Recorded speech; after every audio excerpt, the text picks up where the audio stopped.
വണക്കം. ഒരു ഭരണം മാറിക്കഴിഞ്ഞാൽ പിന്നീട് നാട്ടുകാരും മാധ്യമങ്ങളും എല്ലാം എന്തിൻ്റെ പുറകെയായിരിക്കും? ആ ഭരണത്തിൽ എന്തെങ്കിലും ന്യൂനതയുണ്ടോ? കാരണം മാധ്യമങ്ങൾക്ക് കണ്ടൻറ്റ് വേണം. ആ കണ്ടൻറ്റ് എന്ന് പറഞ്ഞാൽ നല്ല വാർത്ത കൊടുത്താൽ ജനങ്ങൾ കാണാനുള്ള സാധ്യത കുറവ്. ജനങ്ങളുടെ ഒരു സൈക്കോളജിയാണ്.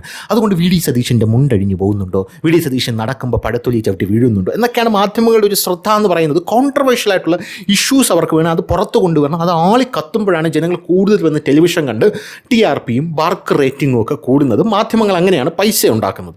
അപ്പോൾ മാധ്യമങ്ങൾക്ക് അങ്ങനെ പൈസ ഉണ്ടാക്കണമെങ്കിൽ അത്തരത്തിലുള്ള സംഭവങ്ങൾ വേണം. അതിനായി മാധ്യമങ്ങൾ എപ്പോഴും ഭരണപക്ഷത്തെ ആക്രമിക്കും. അതിന് ഇവർ ഉപയോഗിക്കുന്ന ഒരു വാക്കാണ് മാധ്യമങ്ങൾ എന്നും പ്രതിപക്ഷത്തായിരുന്നു എന്ന് പറഞ്ഞ സുന്ദരമായിട്ടുള്ളൊരു വാക്കാണ് ഇവർ ഉപയോഗിക്കുന്നത്. യഥാർത്ഥത്തിൽ ഇവന്മാരുടെ വയറ് വീർപ്പിക്കാൻ യവന്മാർ നടത്തുന്ന ഒരു കളിയാണിതെന്ന് പറയുന്നത്. അതിനകത്ത് നമ്മുടെ കേരളത്തിലെ ജനങ്ങൾ പലപ്പോഴും അകപ്പെട്ടു പോകാറുണ്ട്.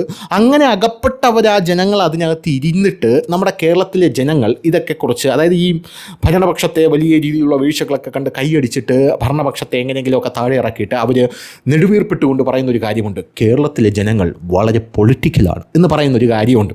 പക്ഷേ പതിവിൽ നിന്ന് വിപരീതമായി വി ഡി സതീശൻ മുഖ്യമന്ത്രിയായി കയറിയ ശേഷവും ഊക്ക് മുഴുവൻ പിണറായി വിജയനാണ് എന്ന് പറയുന്നതിൽ എനിക്ക് വിഷമമുണ്ട്. കാരണം പിണറായി വിജയൻ ഇപ്പോഴും ഏറി തന്നെയാണ്. ഇതുവരെ അങ്ങേരി ഏറിയെന്ന് ഇതുവരെ താഴെ ഇറങ്ങിയിട്ടില്ല. പാവ മനുഷ്യൻ 80 വയസ്സായി. ഈ 80 വയസ്സായ മനുഷ്യനെ സഭയിൽ ഇരുത്തിപ്പൊരിക്കുന്നതും നിർത്തിപ്പൊരിക്കുന്നതും പിണറായി വിജയൻ്റെ കൂടെയുള്ള CPM-കാർ തന്നെയാണ് എന്നുള്ളതാണ് പ്രധാനപ്പെട്ട ഒരു കാര്യം എന്ന് പറയുന്നത്. അതായത് പിണറായി വിജയൻ, നമുക്കറിയാം, സതീഷ് അപ്പുറത്തിൽ നിന്ന് പട പല കാര്യങ്ങളും ഇങ്ങനെ പറയുമ്പോൾ പിണറായി വിജയൻ ഇങ്ങനെ എണീച്ച് നിൽക്കും. മാസാണെന്നാണ് വിചാരം. ഇങ്ങനെ എണീച്ചിട്ട് അങ്ങോട്ടും ഇങ്ങോട്ടും നോക്കും. പിന്നെ മൂക്ക് ഇങ്ങനെ ആക്കും. ഇങ്ങനെ ആക്കിയിട്ട് ഒന്നുകൂടെ നോക്കിയിട്ട് പറയും, അത്തരത്തിലുള്ള പണികളൊന്നും ഇവിടെ വേണ്ട കേട്ടോ. ഇത് പറയാൻ തന്നെ ഒരു 15 മിനിറ്റ് എടുക്കും. അപ്പോഴേക്കും വി ഡി സതീശ് അവിടെ പ്രസംഗവും തീർത്ത് അവിടുത്തെ ക്യാൻറ്റീനിൽ പോയിരുന്ന് ചായ കുടിക്കാൻ തുടങ്ങിയിട്ടുണ്ടായിരിക്കും. ചില സമയങ്ങളിൽ പിണറായിക്ക് എണീക്കാൻ വയ്യാത്ത സമയത്ത് ബാലഗോപാൽ എഴുന്നേറ്റ് എന്ന് പറയും, ഇതൊക്കെ LOP പറയേണ്ടതാണ്, എന്തോന്ന് കേട്ടോണ്ടിരിക്കണം, എണീച്ച് വല്ല പറയുവേ എന്ന് പറയേണ്ട ഒരു സാഹചര്യം കൂടെ അവിടെ ഉണ്ടാകുന്നത് നമ്മൾ കണ്ടതാണ്. ഇപ്പോൾ തിരുവഞ്ചൂർ രാധാകൃഷ്ണൻ സ്പീക്കറായിട്ടുള്ള അദ്ദേഹം മാതൃഭൂമി ന്യൂസിന് കൊടുത്ത അഭിമുഖത്തിൽ അങ്ങനെ പിണറായിയെ നോക്കി പറയാൻ പാടില്ല, അത് ബാലഗോപാൽ പറഞ്ഞ തെറ്റായിപ്പോയി, അച്ചടാ തക്കോട് വാവ എന്നാണ് നമ്മുടെ തിരുവഞ്ചൂർ രാധാകൃഷ്ണൻ പോലും പറയുന്ന സംഭവം. പിണറായിക്കെതിരെ ഒരു വിരുദ്ധ ചേരി ഈ LDF എന്ന് പറയുന്ന മുന്നണിക്കകത്ത് രൂപപ്പെട്ട് വരുന്നുണ്ട്. ബാലഗോപാലാണ് അതിന് നേതൃത്വം കൊടുക്കുന്നത്. സ്വരാജൊക്കെ അതിനകത്തുണ്ട് എന്നുള്ള റിപ്പോർട്ടുകൾ പല മാധ്യമങ്ങളും പുറത്തു കൊണ്ടുവരുന്നുണ്ട്. പോരാത്തതിന് DYFI സമ്മേളനങ്ങൾ പോലുള്ള സമ്മേളനങ്ങളിൽ, അതിൻ്റെ ജില്ലാ സമ്മേളനത്തിലും ഏരിയ സമ്മേളനത്തിലും അടക്കം പിണറായി വിജയൻ്റെ ഈ 10 കൊല്ലത്തെ തേഞ്ഞുപോയ ഭരണത്തെക്കുറിച്ച് പുറത്ത് നമുക്കങ്ങനെ പറയാൻ പറ്റില്ല. പുറത്ത് കേരളം ന്യൂയോർക്കായി എന്നേ നമുക്ക് പറയാൻ പറ്റൂ. തേഞ്ഞുപോയ ഭരണത്തെക്കുറിച്ച് വൻ വിമർശനങ്ങൾ ഉണ്ടാകുന്നു എന്നുള്ള റിപ്പോർട്ടുകൾ പുറത്തു വരുന്നുണ്ട്.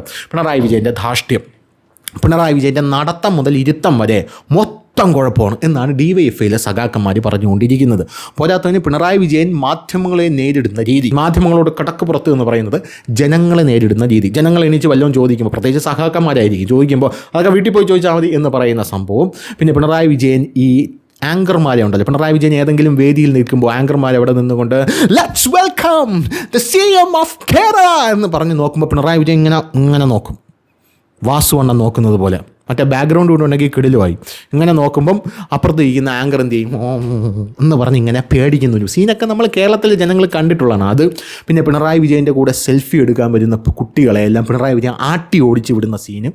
എന്നിട്ട് പിണറായി വിജയൻ ഇങ്ങനെ നടന്ന് ഇങ്ങനെ വരുമ്പോൾ ഏതെങ്കിലും സഖാക്കന്മാരെ കൊച്ചു കുട്ടികളുണ്ടെങ്കിൽ പോ എന്ന് പറഞ്ഞ് അവന്മാർ തൊടുത്ത് വിടും. അപ്പോൾ പിണറായി വിജയൻ്റെ അടുത്ത് ആദ്യമേ അവർ പറഞ്ഞിരിക്കും, ഒരു കൊച്ചു വരുന്നുണ്ട് കെട്ടിപ്പിടിച്ചോ എന്ന് പറയും. അപ്പോൾ പിണറായി വിജയൻ തക്കട് എന്ന് പറഞ്ഞ് കൊച്ചിനെ എടുത്ത് താലോലിക്കുന്ന സീനും ഇതൊക്കെ മാധ്യമങ്ങൾക്ക് അറിയാവുന്നുള്ള കേസാണ്. ഇതൊക്കെ പഴയ കാലത്ത് സോവിയറ്റ് യൂണിയന് മുമ്പുള്ള തരികിടകളാണ് എന്ന് സത്യം പറഞ്ഞാൽ ജനങ്ങൾ മനസ്സിലാക്കി. പോരാത്തതിന് ഈ സ്കൂൾ കുട്ടി CM-നോട് ഒരു ചോദ്യം കൂടെ ഉണ്ടെന്ന് ചോദിക്കുമ്പോൾ പിണറായി വിജയൻ അവിടെ നിന്നുകൊണ്ട് ആക്രോശിക്കണം, ഒരു ചോദ്യമല്ല, ഇനി ഒരു ചോദ്യമല്ല, കഴിഞ്ഞു എന്ന് പറയുന്നത്. പിന്നെ മാധ്യമങ്ങളോട് ഇടപെടുന്ന രീതി. അപ്പോൾ ഇതൊക്കെ DYFI സമ്മേളനത്തിൽ അപ്പോൾ യുവമാർക്ക് അറിയാം എന്തൊക്കെയാണ് പ്രശ്നങ്ങളെന്ന്. അപ്പോൾ ഇതൊക്കെ അവിടെ ചർച്ചയായി എന്നുള്ളതാണ്.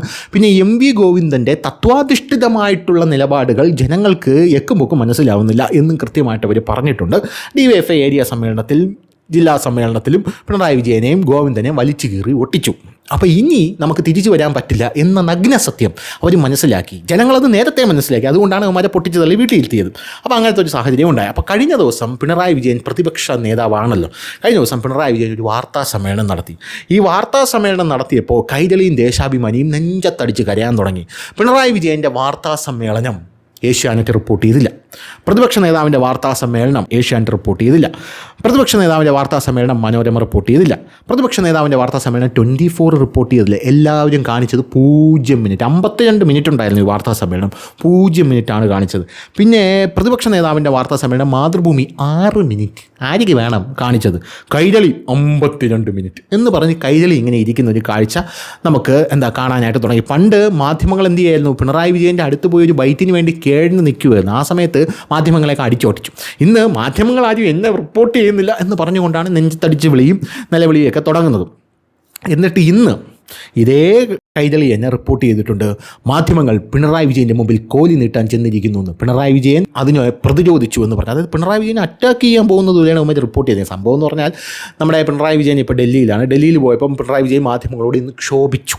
വയസ്സായില്ലേ, 80 വയസ്സായി. 80 വയസ്സായുള്ള ബൂമറമ്മമാരൊക്കെ ഇങ്ങനെ തന്നെയാണ്, വീട്ടിൽ റെസ്റ്റ് എടുക്കേണ്ട സമയമാണ്. പിന്നെ വീണമോളൊരു കേസിൽ അകപ്പെട്ടു പോയി. അതുകൊണ്ട് ഈ പ്രതിപക്ഷ സ്ഥാനം പോലും ഇല്ലെങ്കിൽ ED അള്ളിക്കൊണ്ട് പോകും എന്ന് കൃത്യമായിട്ട് ഇയാൾക്ക് അറിയാം. അതുകൊണ്ട് ഇയാൾ എന്ത് ചെയ്തു? ഇതിലിങ്ങനെ അള്ളിപ്പിടിച്ചിരിക്കുകയാണ്. സ്വന്തം കുടുംബം രക്ഷിക്കാൻ ഏതറ്റം വരെയും പോകുന്ന ജോർജ് കുട്ടിയൊന്നും ഒന്നുമല്ല പിണറായി വിജയൻ്റെ മുമ്പിൽ എന്നുള്ളതാണ്. അപ്പോൾ എന്തായിരുന്നാലും പിണറായി വിജയൻ അവിടെ വെച്ച് മാധ്യമങ്ങളോട് ക്ഷോഭിച്ചു. എന്തെങ്കിലും ഞാൻ പറയാനുണ്ടെങ്കിൽ ഞാൻ നിൻ്റെയൊക്കെ മുമ്പിൽ ഒന്ന് പറയും, എൻ്റെ മുമ്പിൽ വെറുതെ ഇങ്ങനെ കുന്തവും വടിയും നീട്ടിപ്പിടിച്ചുകൊണ്ട് നിൽക്കേണ്ട എന്നാണ് പിണറായി വിജയൻ മാധ്യമങ്ങളോട് പറഞ്ഞത്. അപ്പോൾ മാധ്യമങ്ങളോട് പിണറായി വിജയൻ ഇപ്പോഴുമുള്ള ആ ഒരു ഇതുണ്ടല്ലോ, അത് വീണ്ടും പിണറായി വിജയൻ ഇങ്ങനെ ഏറിക്കൊണ്ട് തന്നെ നിർത്തിയിരിക്കുകയാണ് എന്നുള്ളതാണ്. ശ്രീജിത്ത് പണിക്കർ ഇതിനെക്കുറിച്ച് ഒരു ഫേസ്ബുക്ക് പോസ്റ്റ് ഇട്ടിട്ടുണ്ട്. വളരെ രസകരമായിട്ടുള്ളൊരു ഫേസ്ബുക്ക് പോസ്റ്റാണ് ശ്രീജിത്ത് പണിക്കർ ഇതിനെക്കുറിച്ച് ഇട്ടിരിക്കുന്നത്. ശ്രീജിത്ത് പണിക്കർ പറയുന്ന കാര്യമെന്ന് പറഞ്ഞു കഴിഞ്ഞാൽ, ഞങ്ങളുടെ മൊയിലാളിയെ ആരും മൈൻഡ് ചെയ്യുന്നില്ല എന്നൊക്കെ വാർത്ത ഇറക്കി തുടങ്ങി ദേശാഭിമാനി എന്ന് പറഞ്ഞുകൊണ്ട് ദേശാഭിമാനിയുടെ ആ കാറിൻ്റെ അടക്കമാണ് ശ്രീജിത്ത് പണിക്കർ വാർത്തയായിട്ട് കൊടുത്തിരിക്കുന്നത്. ഇനി അടുത്ത ഒരു വാർത്ത, അതായത് 2 വാർത്തയും ഭയങ്കര രസകരമായിട്ടുള്ള വാർത്തകളാണ്. തൻ്റെ അടുത്ത് വന്ന് വടിയും നീട്ടി നിൽക്കേണ്ടതില്ലെന്ന് ഡൽഹിയിൽ മാധ്യമപ്രവർത്തകരോട് പിണറായി വിജയൻ. 2 ദിവസം മുമ്പ് കൽപ്പറ്റയിൽ വെച്ച് അദ്ദേഹത്തിന് നേരെ മാധ്യമപ്രവർത്തകർ വടി നീട്ടിയില്ല എന്ന് പറഞ്ഞായിരുന്നല്ലോ കൈരളിയുടെ പരാതി എന്ന് പറഞ്ഞ് ശിവ എന്ന് പറഞ്ഞ് ശ്രീജിത്ത് പണിക്കർ രണ്ടാമതൊരു പോസ്റ്റ് കൂടെ ഇട്ടിട്ടുണ്ട്. അതായത് പിണറായി എപ്പോഴും ഏറി തന്നെയാണ്. കമ്മ്യൂണിസ്റ്റ് പാർട്ടിയുടെ സോവിയറ്റ് യൂണിയനെക്കാളും മുമ്പുള്ള പല നയങ്ങളും അല്ലെങ്കിൽ പല തരികിടകളും ഇപ്പോൾ ഈ ഡിജിറ്റൽ യുഗത്തിൽ വില പോകുന്നില്ല എന്നുള്ളത് പച്ചയായിട്ടുള്ളൊരു യാഥാർത്ഥ്യമാണ്. അതുകൊണ്ട് തന്നെ വലിയ രീതിയിലുള്ള പ്രശ്നങ്ങൾ ഇവർ അനുഭവിക്കുന്നുണ്ട്. അതിൻ്റെ ഏറ്റവും ലേറ്റസ്റ്റ് ആയിട്ടുള്ളൊരു ഉദാഹരണമാണ് നമ്മളിപ്പോൾ ഇവിടെ കണ്ടത്. അതിൻ്റെ ഇടയിൽ കൂടെ വിഴിഞ്ഞം, അദാനി, അംബാനി എന്നൊക്കെ പറഞ്ഞുകൊണ്ട് യവന്മാർ എന്ത് ചെയ്യുന്നുണ്ട്? VD സതീഷിനെ ആക്രമിക്കാനുള്ള ശ്രമം നടത്തുന്നുണ്ട്. പക്ഷേ അതെല്ലാം ചീറ്റി വെള്ളത്തിൽ വരച്ച വര പോലെ പോകുന്ന കാഴ്ചയാണ് നമുക്ക് കാണാനായിട്ട് സാധിക്കുന്നത്. VD സതീശൻ 2 ഡയലോഗ് അടിക്കുമ്പോഴേക്കും ബലൂണിനെ കാറ്റ് കുത്തി തുറന്ന് വിട്ടതുപോലെ യവന്മാരെല്ലാം കൂടെ തേഞ്ഞു വാരി പോകുന്ന കാഴ്ചയാണ് കാണാൻ സാധിക്കുന്നത്. അപ്പോൾ ശരി.